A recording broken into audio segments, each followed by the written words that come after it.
Perkenalkan, namaku Dewi, seorang anak yatim yang baru ditinggal ayahnya meninggal.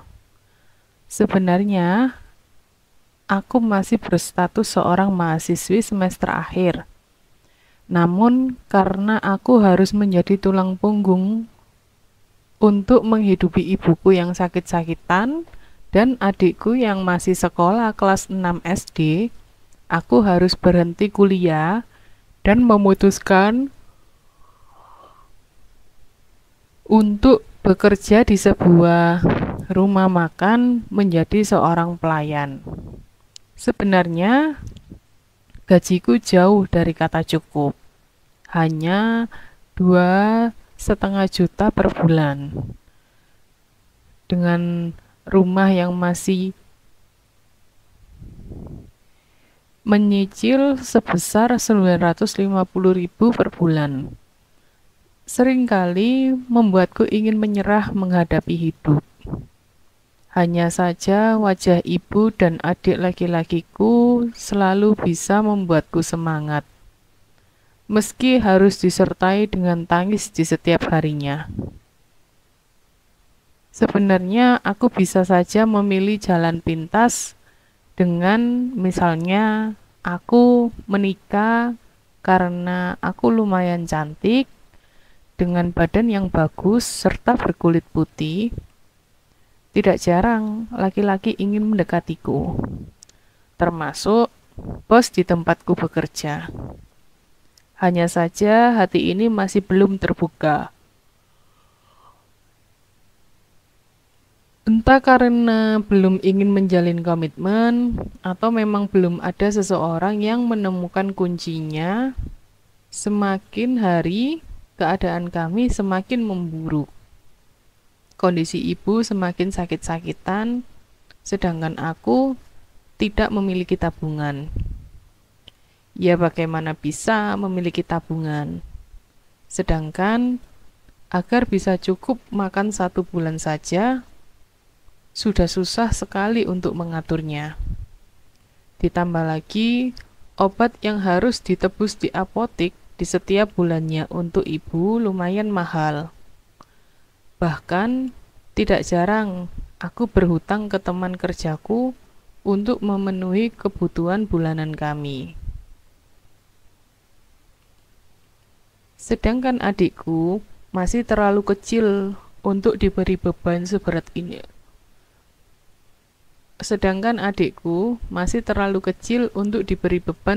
ini. Aku ingin dia tetap mendapatkan pendidikan yang baik dan berharap justru dialah yang nanti dapat merubah keadaan ini menjadi lebih indah.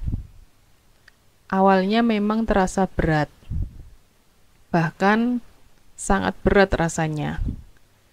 Namun seiring berjalannya waktu, aku mulai terbiasa dengan keadaan ini, dan semuanya terasa lebih mudah. Hanya saja, sepertinya semesta tidak mau membiarkan aku tersenyum walau sebentar saja.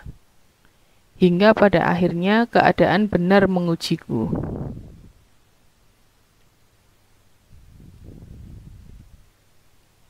Pada pukul 1:30 siang, di saat aku bekerja shift siang, aku mendapat telepon dari adikku. "Kak, kakak, ibu kak," dia berbicara sambil menangis dan terdengar panik. "Kenapa Ibu Din?" "Namanya Adin," tanyaku. "Ibu tidak sadarkan diri, Kak. Sudah coba aku bangunin, tapi ibu tetap tidak sadarkan diri." "Aku takut, Kak. Aku takut ibu pergi, Kak. Aku takut ibu menyusul ayah, Kak," sambungnya sembari menangis. Dengan sedikit sisa kekuatanku, sambil meninggalkan tempat kerjaku, aku mencoba untuk menenangkannya dan bilang, "Kakak akan segera pulang." Sepanjang perjalanan, air mataku tidak berhenti menetes. Semua kacau. Bahkan aku tidak tahu apa yang harus aku lakukan dan kepada siapa aku meminta bantuan. Sesampainya di rumah, melihat ibuku tidak sadarkan diri, aku langsung keluar rumah untuk mencari tetangga yang memiliki mobil untuk meminta tolong membawa ibuku ke rumah sakit. Tak berselang lama, aku bersama ibuku sampai di rumah sakit dan langsung menuju ruang UGD. Petugas kesehatan dan dokter pun langsung melakukan pemeriksaan. Ibu Anda tidak apa-apa. Anda tidak perlu khawatir. Beliau hanya kelelahan dan terlalu banyak pikiran, kata dokter. Aku pun sedikit lega. Hanya perlu dirawat beberapa hari sampai kondisi beliau benar-benar pulih, kata dokter lagi. Tentu saja aku langsung bingung. Ya tentu saja, bingungnya tentang biaya yang sudah pasti aku tidak punya. Hanya saja, ini adalah ibuku, seseorang yang lebih berharga dari apapun, bahkan nyawaku sendiri. Iya dok, tolong berikan yang terbaik untuk ibuku. Jawabku setengah sadar, yang ada dalam pikiranku, yang terpenting adalah kesehatan ibuku dulu. Apapun akan kulakukan untuk melihat ibuku sehat.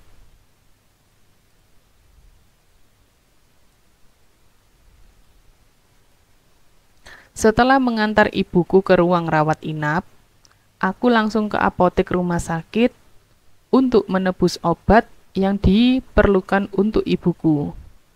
Kebetulan, uang untuk membayar cicilan rumah masih belum aku setorkan.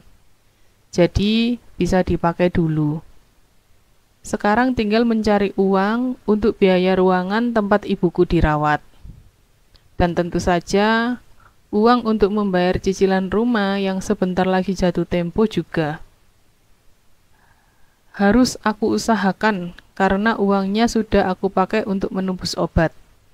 Aku coba menghubungi teman-teman kerjaku, tapi kondisi mereka pun sama juga sepertiku. Kami hanya diberi ujian yang berbeda saja. Jadi, tidak ada yang bisa membantu. Aku juga mencoba menghubungi bos di tempat bekerjaku. Walaupun terpaksa untuk meminta gajiku agar dibayar lebih awal, tapi beliau berkata tidak bisa melakukan hal tersebut. Karena kebijakan di tempatku bekerja memang tidak bisa melakukan itu. Setelah mengantarkan obat ke ruangan ibuku dirawat, aku meminta kepada adikku untuk menjaga ibu. Karena aku ingin keluar dari ruangan ibuku dirawat. Ya, aku butuh tempat untuk sendirian dan menangis. Aku benar-benar berada di posisi paling bawah dan merasa sangat terpuruk. Dan yang paling menyedihkan adalah karena tidak ada yang bisa kulakukan kecuali menangis. Aku benar-benar merasa tidak berguna saat ini. Bahkan aku sudah download beberapa aplikasi pinjol, tapi tidak ada yang bisa langsung memberiku saldo pinjaman yang besar di awal. Setiap aplikasi hanya bisa meminjamkan 200.000 sampai 500.000 saja. Tentu saja itu jauh dari kata cukup yang mengharuskan aku membayar 450.000 per malam hanya untuk biaya ruangan saja. Sedangkan masih ada obat yang harus ditebus dan juga membayar cicilan rumah.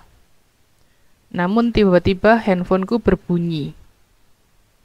Dewi, sebenarnya saya bisa saja memberimu pinjaman. Hanya saja itu tidak gratis. Kamu tahu kan, saya selalu mengagumimu. Dan kalau kamu pinjam, saya akan transfer.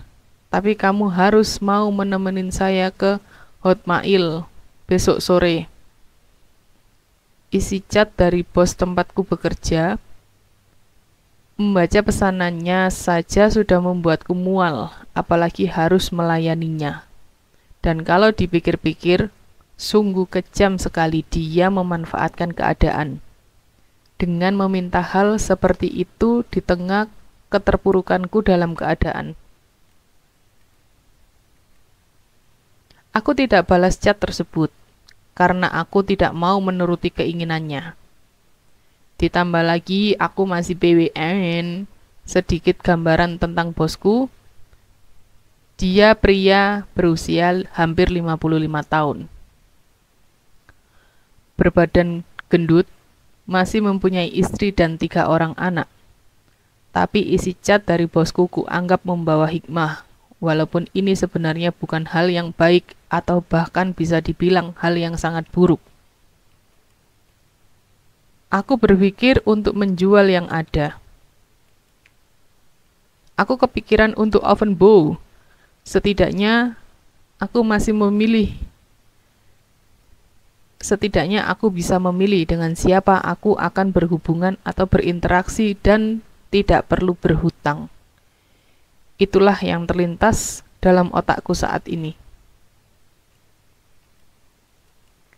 Tanpa pikir panjang, aku langsung download aplikasi hijau. Karena setauku itu adalah aplikasi terbaik untuk jualan seadanya. Aku coba fitur profilku dan aku mengaturnya. Tentu saja itu dengan foto palsu. Kupasang tarif 1 juta untuk sekali dan sebagainya.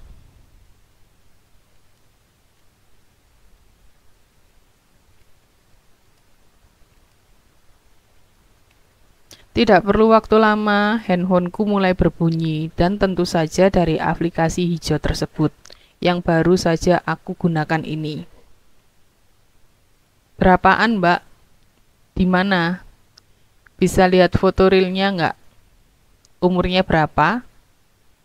Bisa COD ke sini nggak? Setidaknya itu adalah pertanyaan-pertanyaan yang aku dapatkan ketika aku mulai membuka dan melihat setiap pesan yang masuk.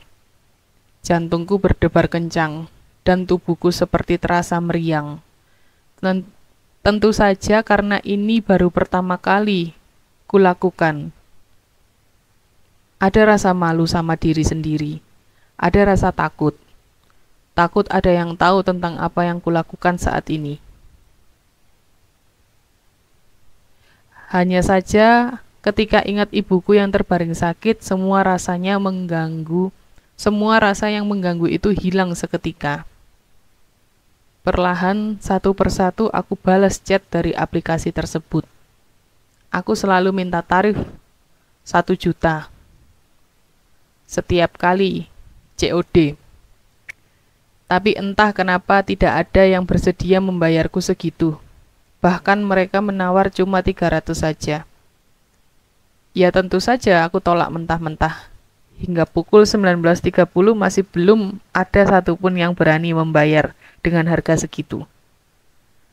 Sampai akhirnya aku capek sendiri menjawab pertanyaan-pertanyaan yang sama dengan akhir yang selalu sama. Sampai pada akhirnya ada yang mengiyakan untuk membayar 1 juta untuk 1 kali saja. Akun dengan nama Bang Boy dengan foto profil bergambar mobil yang langsung mau menjemputku. Tentu saja tidak aku langsung iyakan.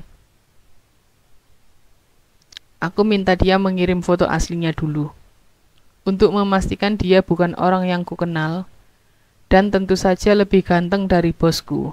Hehehe. Tidak perlu waktu lama dia mengirimkan fotonya. Hanya saja ada hal aneh di sini.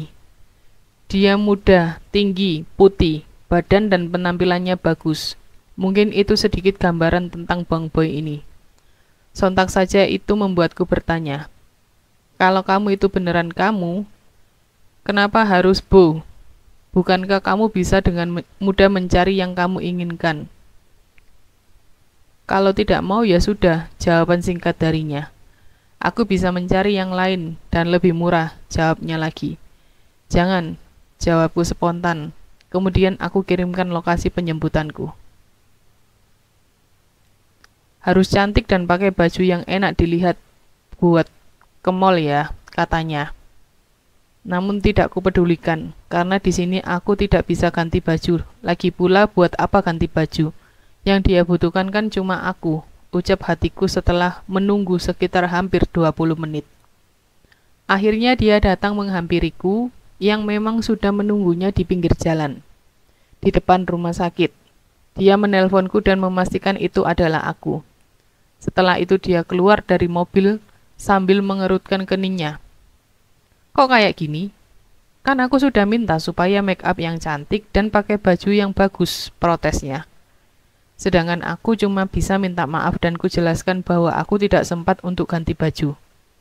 Aku kira dia bakalan cancel, tapi ternyata dia tetap mempersilahkan aku untuk masuk ke dalam mobilnya. Kita cari baju dulu, biar kamu bisa ganti baju, ucapnya. Dan aku cuma bisa mengangguk sembari bingung kenapa harus sedetail ini, atau apakah ini memang style dia yang suka.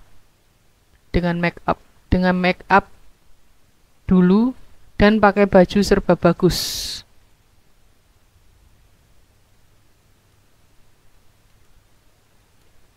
Aku sampai lupa bilang bahwa dia ini jauh lebih tampan dari fotonya yang dia kirim. Sesampainya di sebuah butik, dia memilihkan baju untukku. Kemudian membelikan baju yang cukup bagus, lalu menyuruhku untuk ganti baju dan dandan yang cantik. Aku ikutin sajalah kemauan dia. Toh ini bukan hal yang buruk. Hehehe. Oke, sudah mendingan, ucapnya. Setelah aku selesai ganti baju dan make up, setelah itu kami lanjutkan perjalanan ke hotel. Mana, tanyaku, kata siapa mau ke hotel? Katanya. Terus kita mau kemana, tanyaku. Udah ikut aja. Kan kamu sudah aku bow. Jadi kamu bebas, aku gimanain aja, jawabnya, dan seperti itu sudah skakmat. Aku mulai merasa takut dan mulai berpikir yang aneh-aneh. Semuanya makin terasa aneh ketika dia bertanya, boleh lote mega? Aku langsung menjawab, gak mau, cukup satu kali saja. 1 juta, kataku. Sampai besok pagi aku bayar 2,5 juta, katanya. Apakah dia sesuka itu denganku? Kata hatiku, tapi ini semakin aneh karena dia itu tampan. Membelikan aku baju sebagus itu, tidak mengajakku ke hotel, dan ingin long time. Apa jangan-jangan mau dijual lagi, pikirku. Dia ngeluarin uang sebanyak 2,5 juta. Lalu kalau kamu, aku ambil aja ini. Kalau kamu mau, ambil aja ini. Tenang aja, kamu gak akan aku jual. Katanya seakan-akan tahu isi pikiranku. Beneran, tanyaku. Iya, jawabnya. Dan kemudian uangnya ku ambil. Ada sedikit rasa lega karena biaya untuk ibu sudah aman. Tapi di sisi lain aku masih belum tahu apa yang akan terjadi padaku.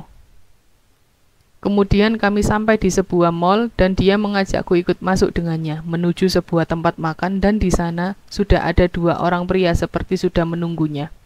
Namun saat itu aku tidak merasa takut, kemungkinan karena berada di mall dengan banyak orang. Di sana aku merasa terlindungi.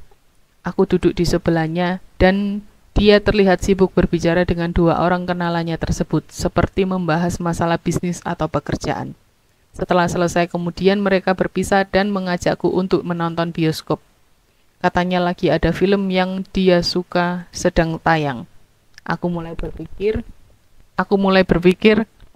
apa sebenarnya dia kesepian dan sama sekali tidak punya teman, sampai-sampai mau membayar mahal hanya untuk mengajak seperti ini. Aku dibayar hanya untuk ini sembari menonton film.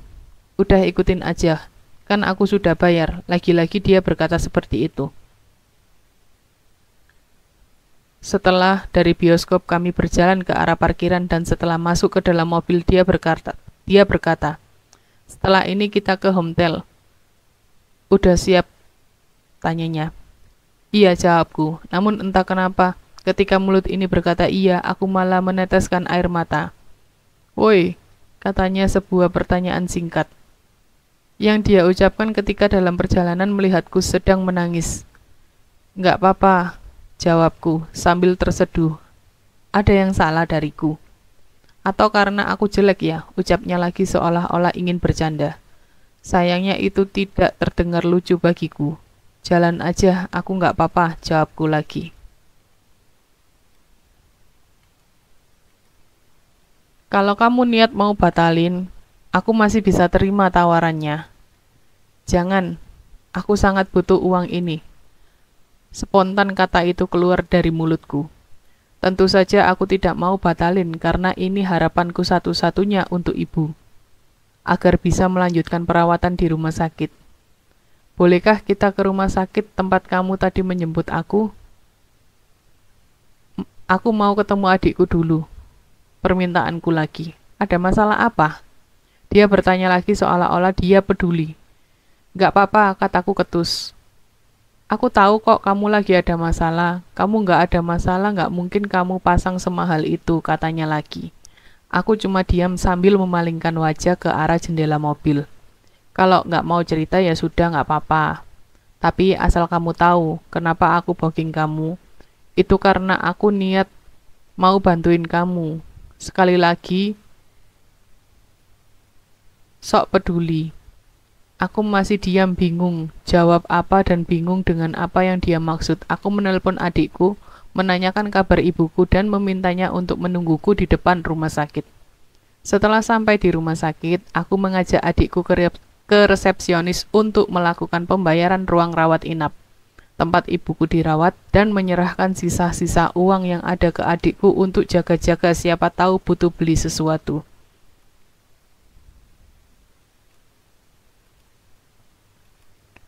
Tiba-tiba saja dari belakangku terdengar pertanyaan, "Ibu kamu sakit ya? Sakit apa?" Ternyata orang ini ikut turun dan mengikutiku sampai ke sini. Ngapain ke sini? Kepo banget sih. Nggak usah ikut campur, jawabku sedikit kasar tiba-tiba. Om, siapa? Om siapa? Tanya adikku. Aku lupa bahwa adikku masih di situ. Dia bos kakak, jawabku spontan sambil berharap si boy ini tidak bicara aneh-aneh. Apalagi kalau bilang bahwa dia ngebooking aku. Hei, salam kenal, namaku Dion. Dia ngajak adikku kenalan sambil mengulurkan tangannya dan aku pun akhirnya tahu namanya. Panggil Kak Dion saja, sambungnya lagi. Aku Adin kak, mau jenguk ibu ya? Iya nih, mau nggak anterin aku ke ruangan ibu kamu? Seolah-olah sudah akrab dengan adikku langsung menarik tangannya. Dion menuju kamar ibuku dirawat. Aku hanya terdiam sambil mengikuti mereka dari belakang. Sesampainya di ruang tempat ibuku dirawat, adikku membuka pintu secara perlahan, takut membangunkan ibuku yang sedang tidur. Kemudian mempersilahkan Dion masuk sekaligus duduk di bangku yang sedang berada dekat dengan ranjang ibuku. Sedangkan aku duduk di ranjang persis di sebelah ibuku berbaring. Tak berselang lama ibuku bangun. Ada tamu, kata ibuku yang sudah terbangun sembari mencoba untuk duduk sambil kubantu. Salam kenal Bu, namaku Dion, temannya Dewi, ucap Dion. Sambil salaman dan mencium tangan ibuku menoleh ke arahku sambil tersenyum, kemudian berkata, teman kamu baik dan ganteng juga. Dia bukan temanku Bu, dia bosku, langsung kupotong. Oh, terima kasih ya nak Dion. Sudah menerima anak saya kerja di rumah makan, kata ibuku yang tahu aku bekerja di restoran. Bukan Bu, ini beda lagi. Kupotong lagi. Terus kerja apa kamu kok belum cerita ke ibu? Tanya ibuku yang bingung. Oh Tuhan, di sini aku menyesal sekali, seharusnya ku iyakan saja waktu ibuku mengira Dion bosku di restoran. Dan sekarang aku sendiri yang malah kebingungan nyari jawaban. Dan gak mungkin dong aku often BO. Dan gak mungkin dong aku often bow. Dan dia yang ngebooking aku dan dia yang memesan aku, pikirku dalam hati.